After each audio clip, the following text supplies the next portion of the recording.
السلام عليكم ورحمة الله وبركاته. ازيكم عاملين ايه النهاردة؟ بإذن الله هنعمل شوية قرص فلاحي حلوين جدا. هنعمل شوية سادة وهنعمل شوية بالعجوة. املي البيت خير، احنا عارفين ريحة الخبز في البيت بتملى البيت خير وبركة. يلا مع بعض كده هنشوف. شايفين هي طرية وحلوة ازاي؟ دي انا كنت حشاها عجوة، وكمان هنعملها بمقادير تعتبر اقتصادية. نحاول نوفر على قد ما نقدر في كل وصفاتنا ان شاء الله، وطبعا اوفر بكتير جدا ما هنشتريها من بره. يلا تعالوا مع بعض هنشوف الطريقة بتاعتنا. معايا كيلو من الدقيق منخول وعليه معلقة صغيرة من الملح. معانا 4 معالق من السكر. معانا شوية مية فيهم معلقة من السكر مدوبينها. ده كيس خميرة 11 جرام هنحطه على الكيلو. معايا هنا ظرف فانيليا، شايفين المعلقة الصغيرة دي؟ هنحط بيها معلقتين صغيرين بيكنج باودر. ودي ريحة القرص. بتروحي عند العطار تقولي له انا عايزة ريحة قرص، بيديهالك. بتبقى شمر على ينسون على شوية توابل حلوة كده.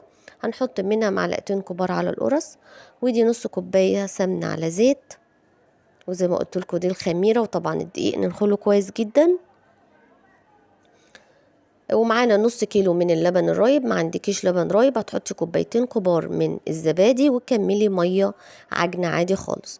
بنحط كل المقادير على بعضها. بنقلب الاول ريحه القرص مع البيكنج باودر مع الملح مع السكر. وبعد كده بنحط الزيت على السمنه ونبدا نعجن، واللبن الرايب، ونبدا نعجن. العجينه بتبقى بالملمس اللي انتوا شايفينه. اعجنيها لمده لا تقل عن 10 دقايق. بنحط لها شوية زيت من تحت وشوية زيت من فوق. انا بس عجنتها، ما صورتش بصراحة المقطع ده، قلت عشان الفيديو هيطول. انت بتعجنيها لمدة زي ما قلت لك اقل حاجة 10 دقايق. عندك عجان هتحطي كل المقادير على بعض في العجان وتتعجن. ما شاء الله خمرت معانا في ثواني. دي العجوة انا هرستها كده بحتة سمنة وقرصتها. دي شكلها بجيبها من عند العطار بالشكل ده. هي من غير بذر، بيبقى قطعة كده من العجوة. عايزه تضيفي عليها سمسم ماشي، انا بحط لها شويه قرفه برضو وانا بعجنها، بتديها ريحه حلوه. وحته سمنه. نفرد كيسه كده تمام، ودهني الكيسه زيت او رشي عليها دقيق. وابدأي. لو الجو حر هتخمر معاكي العجينه على طول. ممكن تلت ساعه ربع ساعه تخمر. لو الجو ساقعه شويه هتاخد منك اكتر من نص ساعه. شايفين جميله ما شاء الله وطريه ازاي.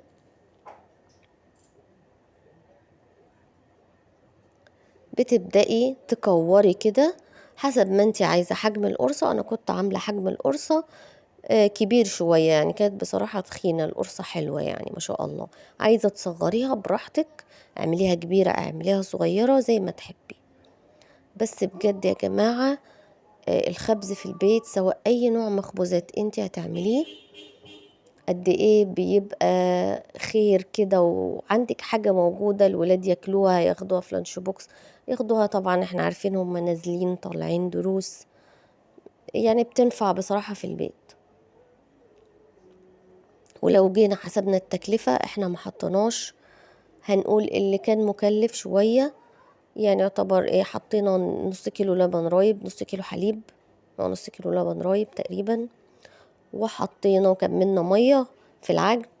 وحطينا النص كوباية سمنة على زيت. هي على فكرة القرص الفلاحي دول بيحطوا كوباية واكتر، ممكن بتوصل لكوباية ونص.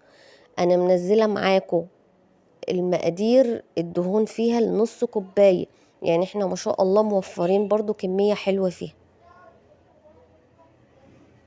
هتبدأي بقى وحاولي خلي الكورة معاكي ملمسها ناعم. حاولي كوريها كده لغاية ما ملمسها معاكي يبقى ناعم عشان شكل القرصة. انتي هتبدأي كده اعمليها صفوف ورا بعض ورا بعض. واول صف بدأتي بيه خالص ده اللي هتبدأي تشتغلي بيه. هتلاقيها خمرت معاكي. يعني احنا عجناها وسبناها خمرت مش كتير، يعني حوالي تلت ساعة كده. وبدأت عملتها كده، شايفين في كور معانا خمرت اهي، زادت اهي زي ما انتوا شايفين. دي اللي انا كنت كورتها في الاول.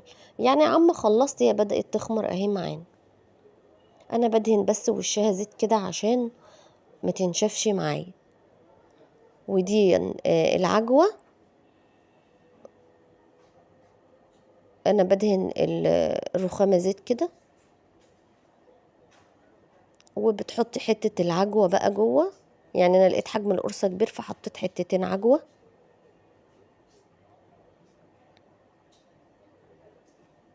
بالشكل ده، وتبدأي تبططي القرصة بالشكل ده.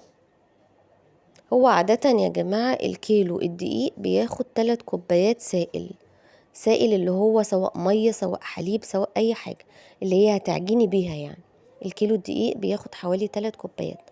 فاحنا حطينا نص كيلو لبن رايب، وانا زودت وكان في شوية اللي انا حطيتهم في الكوباية مع الخميرة شوية مية، فتمام كده اتعجن الكيلو معايا. انا ببدأ اخد زي ما قلت لكم اللي انا بدأت بيها الاول، وابدأ احط جواها بالشكل ده، وابدأ اقفل كويس من تحت. تبدأي بقى كده تفردي معانا بالشكل ده اهي، ونرص في الصينية. انا دهناها دهنة بسيطة خالص من الزيت او السمنة اللي عندك، اللي متوفر عندك، وهتسيبيها كده في الصينية قد مثلا هنقول، برضو هو الجو حر يا جماعة والله 10 دقايق خمرت ما شاء الله بالشكل ده.